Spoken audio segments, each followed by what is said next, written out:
કાંકરેજ તાલુકાના ચીમનગઢ ગામના ભરતભાઈ ચૌધરી ઇન્ડિયન આર્મીમાં ફરજ બજાવી નિવૃત્ત થતા પોતાના માદરે વતનમાં પધારતા ગ્રામજનોએ ભવ્ય સ્વાગત કર્યું.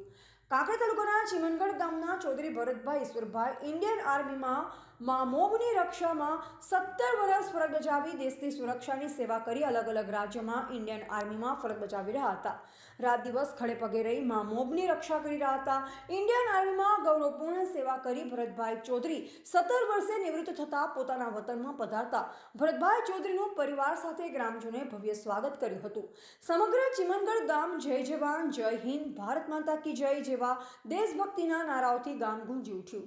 પોતાના વતનમાં આવતા જ ભરતભાઈ ચૌધરીએ પોતાના ગામના મંદિરમાં જઈ દર્શન કરી આરતી કરી દેવી દેવતાઓના આશીર્વાદ લીધા. દેશની સેવામાંથી ભરતભાઈ ઈશ્વરભાઈ ચૌધરી ઘરે આવતા તેમનું સન્માન કરવા માટે ખૂબ જ સંખ્યામાં ગ્રામજનો મહેમાનો આજુબાજુના ગ્રામજનો હાજર રહી ભરતભાઈ ચૌધરીનું સન્માન કર્યું. આજે ચીમનગઢની ભૂમિ ઉપર એક દિવાળી જેવો માહોલ છે અને આજે તમે જુઓ તો ચારે બાજુ આ ગામ હિબકાભેર એમનું સ્વાગત કરી રહી છે. અમારા ભરતભાઈ જમ્મુ કાશ્મીરની અંદર સેવા છેલ્લા 16 વર્ષથી કરી રહ્યા હતા અને એમને મારી બાજુમાં એમના મધર છે અને એમના પપ્પા બી મારી બાજુમાં છે. એમના 2 દીકરા છે ને બંને દીકરા આર્મીમાં છે. આ ગામના લગભગ 5 થી 6 છોકરાઓ અમારા આર્મીમાં છે અને આજે ખરેખર આ દેશની સેવા માટે અમે પણ એમને. રિપોર્ટર રામજીભાઈ રાયગોર, બનાસકાંઠા.